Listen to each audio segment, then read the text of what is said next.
Hello everyone, FPL Raptor here and welcome back to another video on my YouTube channel. In today's video we have my double Game Week 25 team selection. In particular I'll be discussing what I'm planning on doing with Trent, how many double Game Week players I'll have for this game week, and if I plan on using the triple captain. If you do enjoy today's video and you get any use out of it, please do smash that like button, and if you're new around here, make sure to subscribe as well. But without further ado, let's jump into it.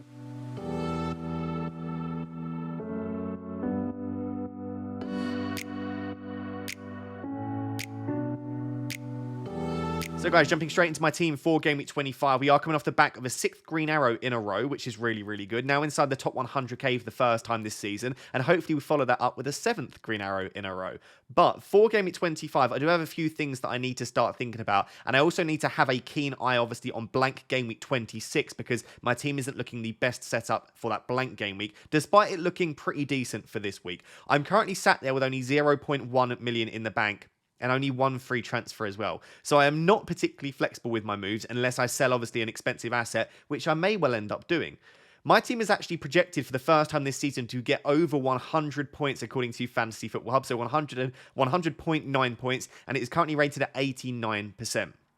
There are a few things to think about this week, and one of those things is actually the goalkeeper spot. I don't plan on making a goalkeeper transfer this week, although I could, because I don't really have much money in the bank, and I don't want to take a hit for a goalkeeper, and I'm actually relatively okay with having Dubravka and Areola. I did tweet, though, and if you follow me on Twitter, you would have seen this. Actually, Dubravka and Areola over the last 6 game weeks are playing for the 2 worst defences in the league. So Newcastle are the worst defence in the league over the last 6, and they're actually the 18th best, technically the 3rd worst team in the league for defensive data this season. So Newcastle aren't a good defence. And West Ham across the season haven't been brilliant, but recently they have been much worse. I mean, obviously losing 6-0 to Arsenal, it probably could have been even more than 6 goals. So the good thing about that is Dubravka and Areola will make a hell of a lot of saves because their team are shipping lots and lots of shots. But the bad thing is clean sheets probably aren't overly likely. But if they do come, with the amount of saves they're likely to make, you could be on for a monster haul. Regarding whether I start Dubravka or Areola, I actually slightly prefer the fixture if we're just looking at the teams they're playing for Areola. But what I like about Dubravka is he is playing at home. But I mean, Newcastle just aren't a good defence at the moment. So maybe the correct play here is to start Areola. It's one of the first times in a while I've looked at this and thought, I actually am not entirely sure. So let me know down below if you've got Dubravka and Areola, who are you starting? I've just got Dubravka in there for the time being because he's playing at home. And I'll probably make that decision a little bit closer to the deadline. With the defence, I'm relatively happy with some of it, but I also know that obviously there is an elephant in the room, which is a yellow flag on Trent, and the latest update that we have on him is that he is very unlikely to play against either Brentford or Luton. So Paul Joyce, who is a journalist that covers a lot of Liverpool news and has been doing so for a long time now, said that there are doubts around whether Trent will be available for the Cup final, and therefore I can't see him playing significant minutes, or potentially even any minutes against Brentford and Luton. We've obviously seen the training photos and videos that have come out on Monday and Tuesday for Liverpool, and Trent was not involved in training there. So I would be very shocked if he plays at all against Brentford, and then you've just got to hope that he might be available for Luton. But is he going to be risked, considering this is a reoccurrence of the same injury? I think it's very unlikely. So I am planning at the moment on the basis that I need to remove Trent, or at the very least that he's not going to play, because as you can see, I do have a player on the bench, and that is Pau Torres. I've got a few concerns with Pau Torres. He's still yet to play any minutes since suffering from his injury. The only minutes that he played, I think, was 28 minutes he played in the league off the bench, but that actually caused him to re-aggravate the injury. So we've not actually seen him, since he's re-aggravated that injury, play any minutes in any competition for Aston Villa. And therefore, is he going to start? I'm not entirely sure. My other concern is there are so many injuries over at Aston Villa. So we've got confirmation that Boubacar Kamara is out for the season. We know that Konsa's injury is probably slightly longer term than we immediately thought. And the latest news that has come out today is Diego Carlos has picked up a hamstring injury. That may well make it more likely that Pau Torres starts this week, because I don't really see many other options that they have. It kind of has to be Longley and Pau Torres as the 2 centre-backs, unless they want to play like Courtney House or Chambers there, and they've not played any minutes in the Premier League this season. So I think the back 4 for Aston Villa kind of has to be one of Moreno or Luka Dean at left-back, Pau Torres and Clement Longley at centre-back, and I know they're both left-footed, but I think they'll just probably play Pau Torres at right centre-back, and then it kind of has to be, again, Matty Cash at right back. So if you're sat there with Cash in your team and he's been in there for a while, you're probably in a pretty good position. Let's wait and see how serious this Diego Carlos injury is, because obviously Kamara's out for the season, we know that. Konsa looks like he'll be out for at least a couple of weeks. With Diego Carlos, the news is very fresh today, so we don't yet know. So yes, if we go back to my team, it makes it probably quite likely that Pau Torres does start. But are we expecting clean sheets anytime soon? Probably not. And especially against Fulham. Fulham have been scoring quite a few goals, especially at Craven Cottage. So I'm not overly keen on risking that Pau Torres is definitely fit enough to start and that he will start, and then will he get me anything this week? I've obviously got Charlie Taylor there. And by the way, Charlie Taylor has been pictured in full team training, which I've got a big smile on my face. I'm not really expecting anything in 26 and 29, but he does have a fixture. He plays against Crystal Palace in 26 without Eze and Elise, and he plays against Brentford in game week 29. Again, Tony expected to score, but at least he plays in those 2 blank game weeks. So Pau Torres and Charlie Taylor longer term look fine, but I don't want to rely on either this week. Pedro Porro and Gabriel for this week look fine. We've just had the news out that Cunha has also picked up a long-term injury. Lots of injuries at the moment, which makes them a lot weaker from an attacking perspective. And whilst Pedro Porro's attacking data hasn't been as good recently, and Spurs definitely aren't particularly good for clean sheets, I'm fine playing him this week. And Gabriel has an absolutely plum fixture. I love that fixture for him, so I'm perfectly happy playing Gabriel. So basically, to put that all together, I am probably going to have to sell Trent this week. When I look at who I want to bring in for Trent, I know a lot of people say 2 things. Move him to Van Dijk, which is definitely plausible, and just bring in another double game week player. Or, because my team is in a bit of a bad situation for game week 26, move him to a Man City defender like Walker or Ake. Because not only do you get a double this week, but you also get a fixture in game week 26. My concern with the Van Dijk transfer is, like I said there, my team is in a bit of a bad spot for game week 26, and therefore not only am I not getting it any closer to a better spot, but I'm also using a valuable free transfer which would be better used getting my team ready for blank game week 26. So that's the concern with doing Trent to Van Dijk. My concern around Ake and Walker, they do have a double this week, but they've also got relatively low upside. You could get an attacking return, but am I expecting 2 clean sheets? Based on what we've seen recently, probably not. So maybe 1 clean sheet, not great for bonus points and not great for attacking returns. It's not a massively high upside pick. And then am I definitely going to confirm that they'll 100% start the next 3 games? I'm just not even confident in that. I think both Ake and Walker could get 2 of the next 3. And then I'm kind of almost hoping that they miss 1 in the double, because what would be a bigger issue for me is if they actually miss 26. And then if we go back to the fact that my team is in a bit of a bad spot for 26, I can't really take the risk, in my opinion, that my Man City defender that I bring in will play in that fixture against Bournemouth away.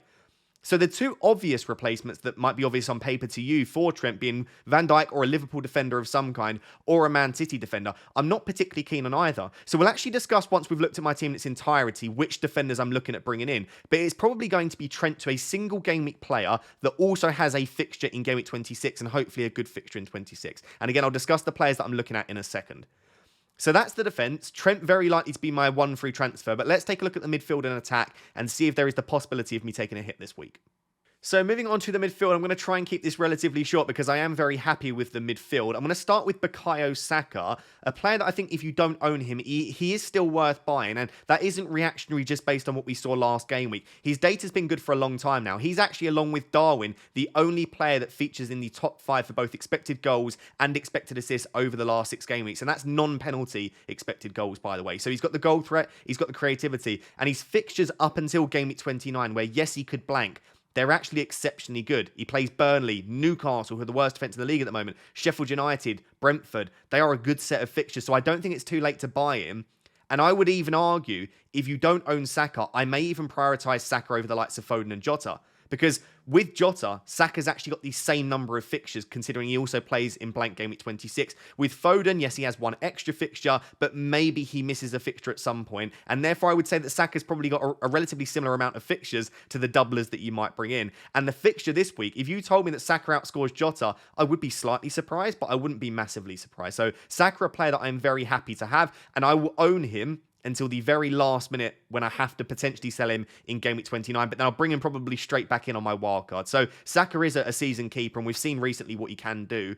Richarlison, I'm still very happy to own. I know he blanked last week, but recently he's been getting so many returns, and his expected goals were actually still pretty good in that game, around 0.5. He had the chances. He actually had a 1-on-1, very similar to the 1-on-1 that Haaland scored against Everton. So On another day, Richarlison comes away with another attacking return. I do not think that he is less now that Son's back. I think Son will just simply take the minutes off of Werner. Yes, we may see a couple more early subs, but I still think Richarlison's minutes are very, very good. And I actually plan on holding Richarlison through blank game week 26. The reason for that is Spurs actually playing blank game week 29, and the fixtures outside of that blank in 26 are very, very good. So Saka, Richarlison, yes, single game weekers, but I'm very happy having them. I then have Foden and Jota. There's not much to say on them. Very happy to have both of them. If you don't own either, I think I would still prioritize Foden just about, unless your team is in a position where you don't actually own that many players that blank in 26, or if you're going to free hit in 26. Because if your team isn't an issue for the upcoming blank, then Jota is probably on paper the slightly better option this week. I will go on record now as saying that considering the information that we have around Salah, that he could be back soon, maybe to get minutes in this double, and based on the amount of minutes that Jota's played recently, I'll go on record as saying I think Jota will only start one of the double game week fixtures now. I do think so, but I think he'll still get more minutes than most single game week players, because let's say he gets 70 to 80 against Brentford and then 20 to 30 off the bench against Luton. He's still getting probably at least 90 minutes, maybe even 100 or 110. And there is always a small chance that he plays both in the double. Maybe even that he's not supposed to play both, but let's say that Salah does re-aggravate his injury, or one of Diaz or Darwin get a bit of a knock, then you could see Jota start both in the double. So I wouldn't rule it out, but for me, Foden is the slightly better asset at the moment, considering his minutes feel a little bit more nailed, and also he plays in blank game week 26, again, assuming that he does start in that fixture. So I'm very happy having Foden and Jota. I'm not considering either for the captaincy like some people are. The fifth and final midfielder is Cole Palmer, a player that I would, in all honesty, be very happy selling this week. The reason for that is he's got City this week, he blanks in 26, and at the moment, he is predicted to blank in 29 as well.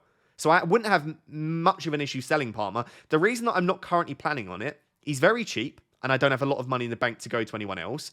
And I also don't need to sell him this week, right? He's sat on the bench. My other 7 attackers are looking really, really good. If I sold him, it would just create more of a benching headache for me. I don't even know who I would look to move to. So Palmer just doesn't need to be sold this week. Next week, again, you could say sell Palmer, and I may well do so, but I'm probably likely to have Jota and Darwin, who obviously then blank in 26 and are pretty much confirmed to blank in 29, and are obviously a lot more expensive. So I'm thinking I'm probably more likely in 26 to then sell Jota and Darwin rather than Palmer. So I may well hold Palmer, again, right up until the last minute, in a similar way to Saka, until I really need to sell him. And I may even hold him through the blank game week, because they then have a really good fixture in game week 30. I think it's against Burnley. So all of that to say, if I was in a position where I didn't have Jota, and I could do Palmer to Jota for free, I would be very tempted, or Palmer to Foden for free, I would absolutely do it. But in my position, there's just no requirement or need for me to sell Palmer at the moment. So that's currently the midfield 5. No planned transfers there, because I've got the 2 best doublers in my opinion. I really like Saka and Richarlison, and Palmer is so cheap that I can't really go anywhere with him anyway. The only question is around De Bruyne and maybe Salah. I'll start with Salah, because I just don't see a world, at the moment at least, in which I will go out there and buy Salah this week. And I know if he starts both in the double, he looks great, but I just don't think that will happen. And I know Liverpool are the early kickoff in game 25, so we may well get a team. Let's say we do, hypothetically, get a team leak that Salah starts. I still don't think I'll do it, because I don't think he starts Brentford, Luton, and then the cup final, coming off the back of a serious hamstring injury. It just doesn't feel overly likely for me. And therefore, if he does start against Brentford, I'm probably predicting that he doesn't start against Luton. And how many minutes does he get? Could it be 45? Could it be 60? And I'd have to really break my team to get him in. And then I'd be removing him in 26 anyway. The easiest way for me to do it in my team is Trent to someone like Maguire or Van Heck, and then do Saka to Salah. I don't like this for a couple of reasons. It's a -4 hit to remove Saka before Burnley. I have money tied up in Saka as well. So it's not just a matter of selling Saka and then buying him straight back. I'd actually lose some money. And then, like I said, I also then have to remove Salah once again in 26. I do have other routes to do it, like selling Trent, selling Richarlison and selling Palmer, for example, or maybe selling like Richarlison, Trent and Watkins, but that's a -8 transfer at that stage, and I'm still selling good players like Richarlison and Watkins that I probably want to hold on to. So I just don't see a route in my team where it makes sense. If Salah didn't have the blank in 26, I'd be a hell of a lot more tempted, but I think this is all pointless anyway, because I would be very surprised if he goes straight back into the starting 11 against Brentford. So Salah probably won't come in. And with KDB, it's kind of a similar situation where I just can't really get to him very easily in my team without probably selling Saka. it is a little bit more easy. I do have a route where I sell Richarlison instead, and I suppose that's slightly more tempting, downgrading Trent and then upgrading Richarlison. I can't, unfortunately, do Trent and Palmer, otherwise that would be a hell of a lot more tempting for me. I just don't have the funds to do that. So I'm still losing Richarlison, who's a player that I want to own longer term, and taking a -4 hit to bring in De Bruyne. That is slightly more tempting for me, and it is one of the possible transfer plans that I'll have, which I'll discuss a bit later on, but I still think that's quite unlikely. So for me, at the moment, not planning to make a midfield transfer. Salah's almost a definite no. De Bruyne, there is 15 to 20% of me that wants to make the move, but still, again, like I said, very unlikely. So moving on to the forwards, again, I am actually really happy with the 3 forwards that I've got here. And you could argue they are maybe the 3 best forwards to own in FPL at the moment, bar Tony, who I do think is a great player to bring in this week. We'll probably discuss him more in the deadline decisions video, but I know it's a tricky double this week, but he just serves you so well through the 2 blank game weeks that are coming up. But let's discuss the 3 that I have. Watkins, absolutely fine. I know that Villa have a hell of a lot of injuries in their defence and midfield, and that will impact the way that they attack as well. But I just still feel like Ollie Watkins can get returns. And I think he was very unlucky to blank against Manchester United. On another day, he comes away with probably 2 or 3 returns in that game. So I think he's still in good form. He's still performing well, and I think the returns will still come for Ollie Watkins. And again, Watkins is a player that I'm happy carrying through right up until I wildcard around 30 or 31. The other 2 players, brilliant. Both double game week players, along with Foden and Jota. They will be my 4 double game week players this week. Am I disappointed that I only have 4? Let's assume that I do sell Trent for a single game weeker. Yes, I am incredibly disappointed because my plan was a minimum of 5, obviously because I had Trent, with the possibility of adding a 6th or maybe even a 7th. And now I'm sat here with 4. But I would argue, maybe along with KDB, these are probably the best 4 to own in Haaland, Foden, Jota, Darwin. So I'm not too disappointed, especially considering that I actually do really like my single game week players as well. Darwin, I don't really need to discuss in much detail, other than the fact just to say he will have my Vice armband, and I do think he's a better option than Jota this week. I actually preferred Jota last week, and he got 1 more point, but this week I preferred Darwin, simply because if I was to predict one of the 2 that would get 2 starts, I think it will be Darwin. Now, could they both only get 1 start? Yes. And could they both get 2 starts? Absolutely. But if you were to say to me, one of them gets 1, one of them gets 2, I would lean towards saying that Darwin's minutes are slightly better for this double. So I really like Darwin this week. He'll have the Vice armband. I'd say like 10% tempted to captain, but for me, it just doesn't make a lot of sense at the moment, considering I do have Erling Haaland. And what I love about Erling Haaland captaincy, before we even discuss triple captaincy, is Man City are playing incredibly well. Haaland and Kevin De Bruyne, along with Foden, just got another 90 minutes. But Haaland and KDB are now back to full fitness. Kevin De Bruyne is firing on all cylinders at the moment. And it makes Haaland a much better option because when he has KDB behind him, we know what he can do. The other thing that I love about Haaland this week is he's actually got 2 home fixtures. And if you've not looked into the data before for Haaland, Haaland actually struggles a little bit away from home. Whereas at home, he is absolutely exceptional. He's only blanked to thinking like 4 appearances in the Premier League at the Etihad. So Haaland at home, 2 home fixtures against 2 defences that are not defending particularly well at the moment. Yes, please.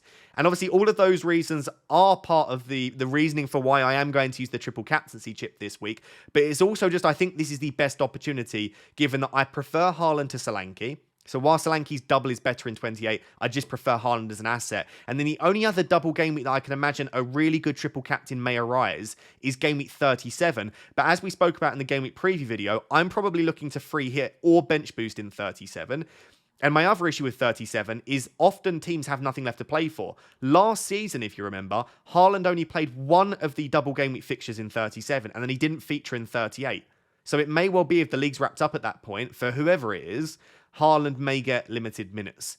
So I just kind of feel like, for me and for my team, there are loads of reasons to want to captain Haaland. And also, I don't see a better opportunity in the future. So for me, yes, Haaland has the triple captain. So that's the way the team currently looks. As I said, the main concern for me is probably selling Trent based on the information that I currently have as of Wednesday evening. If he is miraculously better than that, I may well roll the transfer. But let's now look at my watch list, look at the players that I currently plan on owning, and also take a look at my AI recommended transfers as well. So guys, here is my watch list for Game Week 25. Defenders, midfielders, forwards. But like I said, the focus will be on defenders. And I've really tried to narrow this down. But if you want my opinion on lots of different defenders that you could use to replace Trent Alexander-Arnold, in my Game Week preview video, I spoke about probably 15 plus defenders in quite a lot of detail. It's about 20 minutes long, that section. So if you want a little bit more of a comprehensive discussion, go and watch my Game Week preview video. But for me, I think I've narrowed it down to 3 or let's say 4 players. Van Dijk is still tempting. It does screw me up for Game Week 26, and I would be looking at a -12 to potentially field 10 or 11. So that isn't great. But if I do feel like he's got the upside and that he'll score more than 4 points more than whoever else I might have brought in that also plays in 26, then maybe it's worth it. Maybe it's just worth taking the extra transfer and then taking the extra hit in 26. I kind of have to weigh up how good I think Van Dijk is for this double. But I'm leaning towards saying he's good, but he really does need an attacking return or clean sheet and bonus in both games to really be worth making that extra transfer. So I'm currently leaning towards saying I probably won't go for Van Dijk. Again, I know lots of people will say Ake and Walker, and I guess they are semi-tempting. I just can't confirm they play in 26. And therefore, I could be bringing in a player that just doesn't get me any minutes. And I really do need that player in the blank. We obviously know that after 26 as well, City's fixtures aren't great, and they are almost definitely blanking in 29. So I don't like City defenders for that reason. So for me, it comes down to probably a Brentford defender, who have a rubbish double this week, in all honesty. I hate it. But they play in 26, and they also play in 29 with pretty good fixtures. So someone like a Reguilon or a Pinnock. Reguilon's probably got the greater, I would say, attacking threat in general because he's got open play assist threat, but he's also on set pieces and corners. So Reguilon's probably got slightly greater attacking threat, but Pinnock has slightly greater goal threat, and of course, he's probably slightly more nailed. I'd probably go Reguilon at the moment just to save a bit of money. But believe it or not, the player that I'm probably most likely to bring in at the moment for Trent is Diogo Dalot or Harry Maguire. Dallow's obviously 0.9 million more than Maguire. Maguire's actually only 4.2 million. Dalot is 5.1. This is where data's a bit difficult because I always do follow data. And if you look at the data, Maguire and Dalot have pretty similar attacking threat. I would say they are equally as nailed at the moment. So maybe just go for Harry Maguire. And I may well do so. But if you watch the Man United games recently, Dalot has been very, very good, and his delivery is improving week on week. We saw a fantastic assist for the Scott McTominay goal. So I kind of like the idea of having Diogo Dalot. I've just got a bit of a feeling about him, and sometimes you just have to trust that gut feeling. But I think Dalot or Maguire coming in, the reason that I like them is they've got Luton this week, where I can play them. They've got Fulham at home in 26, again, a pretty decent fixture. They've also got Everton coming up as well, which is a fixture that you could play them in. Yes, they have Man City, but I could bench them in that week. And then in Game Week 29, at the moment, they are more likely than not to blank. Absolutely. But if Manchester United lose to Nottingham Forest in the 5th round, which we find out between Game Week 26 and Game Week 27, Manchester United would play in blank Game Week 29, and they have Sheffield United at home. So I kind of feel like it may be worth taking a risk on a United defender, because at the very worst, you're getting Luton and Fulham in the next 2 weeks. And at the very best, you're bringing in a player that has a fixture against Sheffield United at home in 29, if it works out that way. So, considering there aren't that many good options at the moment, and considering even if it doesn't work out well, I could still probably field 11 players in 29 regardless, I'm currently looking at Dalot or Maguire. I don't know which one I'll go for at the moment, like I said, but Dallow's probably leading the race. So let me know what you think of that transfer. I know people will hate it because Man United are not great defensively, but I don't really like any of the options, and I've just got a good feeling about Dalot over the next 2 weeks. For the midfielders, don't really think I'm going to make a transfer this week. I've not included De Bruyne on this list, simply because I'm trying to convince myself not to make that move. So at the moment, De Bruyne is probably not in consideration. But like I said, if I do downgrade Trent all the way down to someone like a Maguire, it would give me some funds to mess around with maybe getting De Bruyne into my team. But when I'm looking at midfielders that I want to own slightly longer term, it's Garnacho, Hwang and Kudus, with a specific focus probably on Kudus. I know West Ham have been real stinky recently, but the reason I like Kudus is in Game Week 26, he's got a fixture against Brentford. And after that, he's got a really nice run of fixtures and he plays in 29. So Kudus may well be a transfer in for the likes of a Diogo Jota in 26. But like I said, I also like Garnacho for the reasons I've spoke about. And I also think Wolves against Sheffield United at home in 26 could be nice too. So those are the midfielders that I'm currently considering. And then when we look at the forwards that I'm currently looking at, it is Tony, Adebayo and Solanke.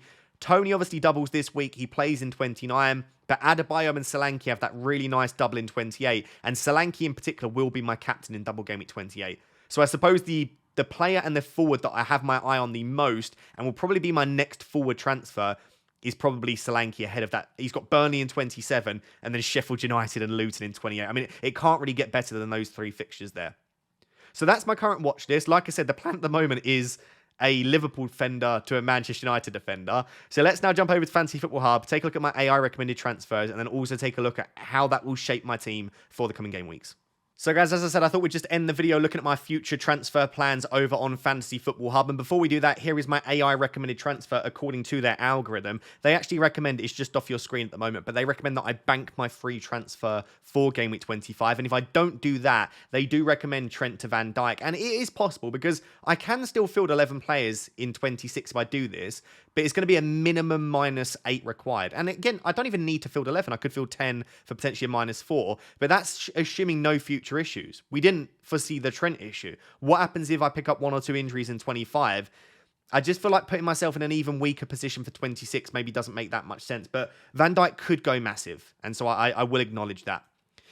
If we look at my team for Game Week 20, that's 26. If we look at my head team for Game Week 25, if I make the move of Trent to Dalot, this is the way the team will currently look. I will play Dalot ahead of Pau Torres due to concerns about the Villa defence, but also concerns around whether Torres is actually fit enough to start or not.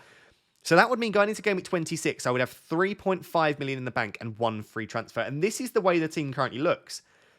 Now, if Taylor is fit, and if Pau Torres is fine, and I have no other injuries that crop up in 25, I am in a position where I can field 10 players for free, or 11 players for a -4 hit. But that is due to bringing in a player that plays in 26. Like I said, if you reverse it and actually say I do Trent to Van Dijk instead, I would be looking at a -8 minimum to field 11. So I just feel like this transfer gets me slightly ahead, and it means I don't have to take a massive hit for Game Week 26. If everyone is fit, if Taylor's fine, if Pau Torres is fine, and I don't pick up any other issues, I probably am looking at selling Diogo Jota and Darwin. Because if we just scroll down to my bench, I've got Palmer, Richarlison, and Porro. Richarlison and Porro I definitely want to hang on to because their fixtures outside of the blank are really good, and they play in blank Game Week 29. So I want to hold on to those two. And Palmer I don't necessarily need to hold on to, but Palmer is much more likely than the Liverpool assets to potentially play in Game Week 29. If Chelsea lose to Leeds in the 5th round of the FA Cup, Chelsea and Arsenal play in 29. And he's also much cheaper. And I also quite like the fixture against Brentford the week after. So Palmer just feels less of an issue for me. And selling Jota and Darwin maybe free up a bit of funds. So the plan at the moment is to sell Darwin and to sell Jota. And at the moment, I'm looking at almost definitely it being Solanke coming in. I know he's got Man City, but the week after it's Burnley. And then he's got the double game week. So Solanke will come in. For this Jota spot, it's one of the 3 that I've already spoken about in Garnacho, Hwang, or Kudus. It's probably Kudus at the moment. If we maybe see something from West Ham in Game Week 25, just because, again, it just gives me one less issue for blank Game Week 29, and I kind of want to save the free hit. I don't really want to play it in 29. That actually gives me 5.5 million in the bank, and I would be fielding this team here, and it would only require a -4 hit. So I'd be pretty happy with that. If we go through to, let me make the transfers before, so that I can go through.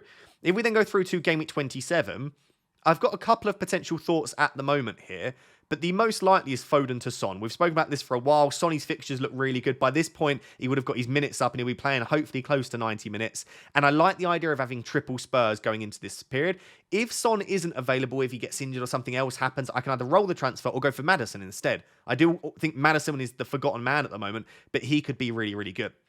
Remember, before Game Week 27 as well, we'll actually find out which teams definitely play and blank in 29. If Manchester United definitely play in 29, maybe I'll leave it and then I'll move for maybe Bruno Fernandes or Garnacho in 28. Maybe if actually Arsenal have a fixture in 29, which is still plausible, maybe I'll move for a, I don't know, second Arsenal defender or something like that. So Son is a placeholder transfer for this week, but not definite. And by the way, I would bring, obviously, let me just click the make transfers and then optimize button. I would bring Palmer in for this week and I would bring Pau Torres in against Luton. So the team is actually looking really, really nice for Game Week 27. That means going into double Game Week 28, I would have 1 free transfer, but 3.7 in the bank. And I'm looking at bringing in maybe 2 Luton assets here, but only if they have a confirmed fixture in 29 at this point. If they don't play in 29, it feels dodgy breaking my team for them, but I am probably looking at something like, if Dalot doesn't have a fixture or Gabriel doesn't have a fixture, removing the one that doesn't have a fixture. So let's say it might be Gabriel. It would be Gabriel to Doughty for the double game week, and then either a midfield transfer to bring in someone like Barkley or Adebayo. Let's say at the moment, the plan is maybe to do... Oh, this is a tricky one. Let's say it's maybe Palmer to Barkley, but it could be Adebayo coming in, as I said. make those transfers. That would be a -4 hit, optimize the team. This is the way the team will look roughly for double game week 28. So it'd be looking pretty strong at this point. After that, we then go into blank game week 29. And without having made a transfer, I'll just count the amount of players that we expect to have a fixture in 29. Areola on the bench. Let me bring Areola in, actually, because he's the one that has the fixture. So Areola, Pedro Porro, Richarlison, Son, Kudus, Watkins, Pau Torres, and Taylor all have a confirmed fixture. So I already have 9 players that are confirmed to have a fixture, but we're also expecting Doughty to have a fixture, Barkley to have a fixture, and then maybe Solanke could have a fixture as well. And then if Dallo does, obviously the Luton players don't. So I'm probably looking at somewhere between 8 and 10 or 11 players already for 29 without having to take a hit. And that's assuming that the projected fixtures go ahead in that way. I'm not going to look beyond that, but you can see that for me, that's 2 -4 hits across the next 4 or 5 weeks that will be needed. I'll be needing to take in order to have a really good team for the double game week 28 and a solid 10 or 11 players for blank game week 29. Let me know what you think of that plan. Hopefully that helps you come to terms with what you want to do over the coming game weeks. But don't be afraid to play the free hit in 29. I know I'm trying to actively avoid it. It's more so because of the way my team's set up, and I like planning ahead and finding ways to save chips for the later part of the season, because I think there could be some upside in playing the free hit in 34 or 37. But if your team doesn't look great for 29 and you want to just focus on other weeks, free hit in 29 could definitely work. So guys, there you have it. That is my Game Week 25 team selection. We've been looking forward to this double game week for a while, so hopefully it has met with green arrows for all of us. If you did enjoy today's video, please do smash that like button and make sure to subscribe as well. I do really appreciate it. Until next time, thank you very much for watching. Cheers. Bye-bye.